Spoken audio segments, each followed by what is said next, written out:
നമസ്കാരം. ജീവനാംശം സംബന്ധിച്ച് നമ്മുടെ സുപ്രീം കോടതി പുറപ്പെടുവിച്ച വളരെ നിർണായകമായ ഒരു വിധിയെക്കുറിച്ചാണ് ഇന്നിവിടെ സംസാരിക്കുന്നത്.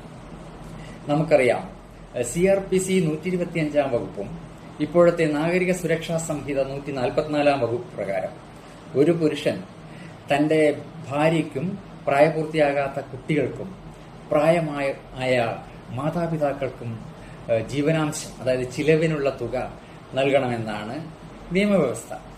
എന്നാൽ ഈ നിയമവ്യവസ്ഥ എല്ലാ സന്ദർഭത്തിലും ബാധകമാണ് അല്ലെന്നാണ് സുപ്രീം കോടതി ഇപ്പോൾ വ്യക്തമാക്കിയിരിക്കുന്നത്.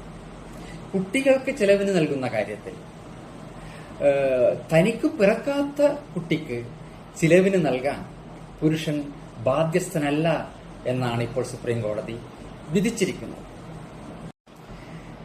ഇവിടെ പരാമർശിക്കപ്പെടുന്ന കേസിൽ ഡൽഹി നിവാസികളായ ദമ്പതികൾ ഫയൽ ചെയ്ത കേസാണ്.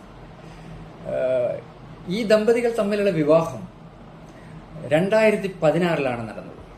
അതിൽ അവർക്ക് ഒരു മകൾ പിറന്നു. വൈകാതെ അവർക്കിടയിൽ പൊരുത്തക്കേടുകൾ ഉണ്ടാവുകയും ഭാര്യ ഭർത്താവിനെതിരെ ഗാർഹിക പീഡന നിയമപ്രകാരം കേസ് ഫയൽ ചെയ്യുകയും ചെയ്തു.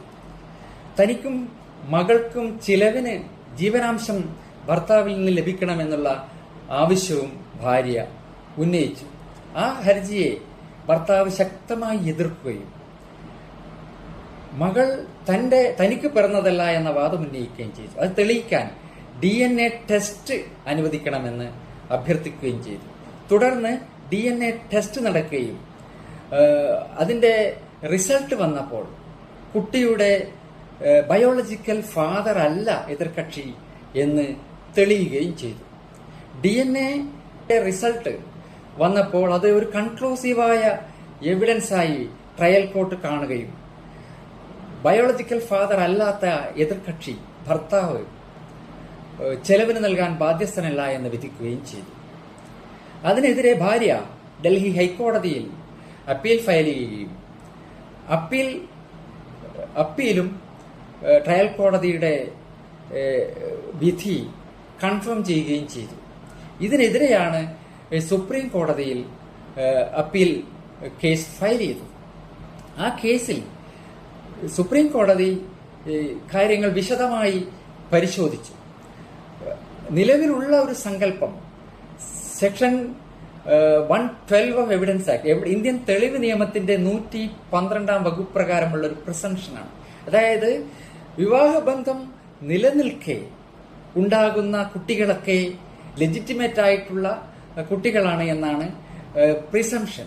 അതുകൊണ്ട് ഭർത്താവായിട്ടുള്ള പുരുഷൻ കുട്ടികൾക്ക് ചെലവിന് നൽകണമെന്നാണ് നിലവിലുണ്ടായിരുന്ന പൊസിഷൻ.